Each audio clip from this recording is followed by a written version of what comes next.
समझने की कोशिश करते हैं। हाँ देखते हैं कि ये आखिर है क्या, फसलों के लिए क्यों जरूरी बताया गया है, और हाँ, इसके फायदे क्या क्या गिनाए गए हैं। बिल्कुल। और ये दिलचस्प इसलिए भी है क्योंकि अक्सर हम किसानों को देखते हैं या बातें सुनते हैं तो ध्यान एनपीके मतलब नाइट्रोजन, फास्फोरस, पोटाश पर ज्यादा रहता है। हाँ, वो तो मुख्य खाद है। सही। लेकिन ये जो स्रोत है ये माइक्रो न्यूट्रिएंट्स यानी कि सूक्ष्म पोषक तत्वों के महत्व पर जोर दे रहा है, जिनकी कमी पौधे के विकास पर असर डाल सकती है, शायद तब भी जब मुख्य खाद दी जा रही हो। अच्छा, हाँ, और एग्रोन मैक्स को इसी कमी को मतलब पूरा करने का एक तरीका बताया गया है। ठीक है, तो चलिए इसे खुलकर देखते हैं। ये एग्रोन मैक्स, ये है क्या असल में, स्रोत क्या कहता है? स्रोत के अनुसार ये एक मल्टी माइक्रो न्यूट्रिएंट मिश्रण है, मतलब कई सारे सूक्ष्म पोषक तत्व एक साथ। जैसे कौन कौन से तत्व? इसमें बताया गया है मैंगनीज, जिंक, कॉपर, मोलिब्डेनम और बोरॉन। और ये भी कहा गया है कि ये संतुलित मात्रा में है। संतुलित मात्रा, ठीक है। और इसकी जरूरत क्यों पड़ती है? मतलब एनपीके तो डाल ही रहे हैं। हाँ, यहीं पर बात दिलचस्प हो जाती है।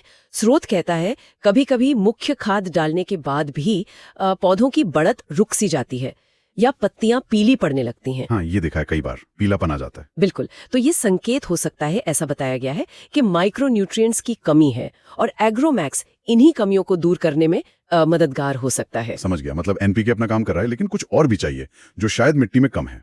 अच्छा, तो इसके काम करने का तरीका और फायदे, इस पर क्या जानकारी है? फायदे कई बताए गए हैं। एक तो ये कि ये सिर्फ कमी पूरी नहीं करता बल्कि पौधों को हरा भरा रखने में भी मदद करता है। हरा भरा मतलब क्लोरोफिल ज्यादा, फोटोसिंथेसिस बेहतर। हाँ, संभवतः वही मतलब है, जिससे प्रकाश संश्लेषण बेहतर होता है। और एक और बात है, फूल आने के समय पे। हाँ, फ्लावरिंग स्टेज पर। बिल्कुल, अगर उस समय से डाला जाए तो जानकारी कहती है कि फूलों की संख्या बढ़ सकती है। अच्छा, और फलों पर भी कुछ असर? हाँ, फलों पर भी असर बताया गया है। जैसे फलों की क्वालिटी मतलब गुणवत्ता वो सुधर सकती है और फल और फूलों को झड़ने से रोकने में भी मदद। ये तो बहुत अहम है, फल और फूल झड़ना तो बड़ी समस्या होती है। सही कहा। और इतना ही नहीं, फलों का आकार बढ़ाने में भी ये सहायक हो सकता है, ऐसा दावा है। तो ये जो सारे तत्व हैं, जिंक, कॉपर, बोरॉन वगैरह, ये करते क्या हैं पौधे में? देखिए, अगर हम इसे थोड़ा और गहराई से समझें तो ये जो सूक्ष्म पोषक तत्व हैं ये पौधों की कई अंदरूनी जैविक क्रियाओं के लिए बहुत जरूरी होते हैं। जैसे एंजाइम बनाने में इनकी भूमिका होती है, क्लोरोफिल बनने में मदद करते हैं और भी बहुत कुछ।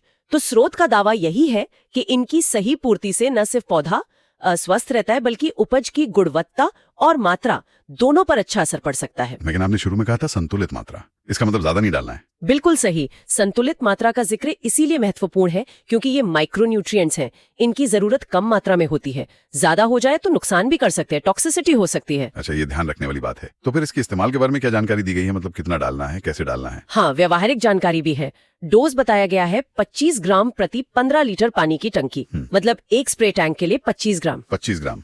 और इसकी कीमत अंदाजन? कीमत भी बताई गई है। 25 ग्राम का पैक लगभग 30 से 40 रुपए के बीच। ठीक है, ये तो काफी किफायती लग रहा है। और कौन सी फसलों पर इस्तेमाल कर सकते हैं या कुछ खास फसलों के लिए ही है? नहीं, जानकारी कहती है कि ये सभी तरह के फल और सब्जी वाली फसलों के लिए उपयुक्त है। सभी फल और सब्जियां, ठीक है। हाँ, और कितनी बार डालना है ये जरूरत के हिसाब से बताया गया है। आमतौर पर 2-3 बार स्प्रे कर सकते हैं। ओके, जरूरत के हिसाब से। तो अगर हम सारी जानकारी को समेटें तो सार यही निकलता है कि एग्रोमैक्स माइक्रो न्यूट्रिएंट पौधों में जो सूक्ष्म पोषक तत्वों की कमी हो जाती है उसको पूरा करके उनकी सेहत सुधार सकता है। सेहत और साथ में फूल और फल भी बेहतर हो सकते हैं। हाँ, फूलों की संख्या, फलों की गुणवत्ता, उनको झड़ने से रोकना, ये सब फायदे बताए गए हैं, खासकर तब जब मुख्य खाद देने के बाद भी कमी के लक्षण दिख रहे हों।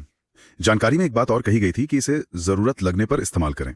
यहाँ मेरे मन में एक सवाल आ रहा है। पूछिए। न्यूट्रिएंट्स को देने की जरूरत वाकई आ गई है, ताकि एकदम सही समय पर दें और सबसे अच्छे नतीजे मिले, बेवजह खर्च भी ना हो। ये कैसे पता चले? इस पर शायद और जानकारी चाहिए होगी। ये बहुत अच्छा सवाल है। बिल्कुल, वो शुरुआती लक्षण पहचानना ही शायद असली कुंजी है।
साथ ही राज्यों को भी निर्देश दिए गए हैं कि जमाखोरी और कालाबाजारी को रोकें।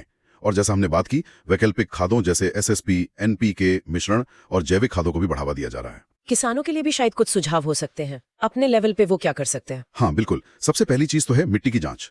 अपनी जमीन की जांच कराएं और जानें कि उसे वाकई कितनी खाद की जरूरत है। बेवजह ज्यादा खाद डालने से बचें। सही बात है, जरूरत के हिसाब से ही डालें। दूसरा, जैविक खादों का इस्तेमाल बढ़ाएं। गोबर की खाद है, कंपोस्ट है, इनसे मिट्टी की सेहत भी सुधरती है। और फसल चक्र अपनाना भी एक अच्छा तरीका है।